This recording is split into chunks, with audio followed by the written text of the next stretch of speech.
Guys, and welcome sa my vlog again. At ang gagawin natin ngayon ay maglilinis tayo guys. And yun nga, medyo may tunog na yung ating center stand. In-spray ko lang ng penetrating oil.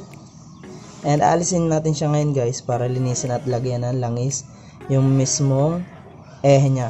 Para naman, siyempre kahit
hindi magka-problema kasi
nakabit na natin. Yun nga, nalinisan ko na rin yung aking motor. Yan, pag sa linis na. Gulong na lang madumi. Hindi ko na masyadong pinaka-brush kasi kita nyo putik na putik. And tara na guys, kabit na natin. So yan guys, yan. Ang pagkakabit guys ay ganun din. Paano nyo inalis, siyempre, ganun din ang pagkakabit. Yan, lagay muna natin ito.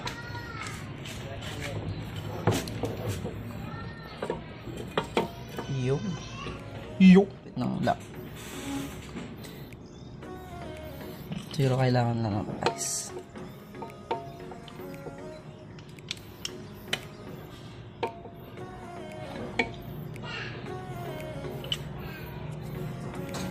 Huwag nyo guys kakalimutan ilagay itong lock nito. Ito ang pinakamahalaga para di matanggal. Baka di nyo mamalayan natanggal na.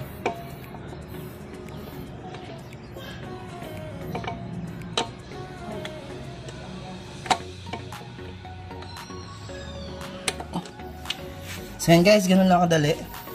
Nakabit na yung ating pinaka-pin. Yan, yung lock. Yan, yung braso lagyan natin para di pasokin ng tubig. Yan.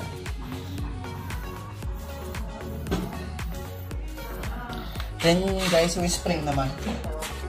So yan guys, nakabit na natin. Yan, ang paraan guys sa pagkakabit. Unahin nyo ito. Tapos, hilahin nyo pag ganito. And yan, sasabit na siya guys. Medyo, mahirap ikabit. And so yan guys, yan. Tingnan nyo naman. Yan. Kapit na siya.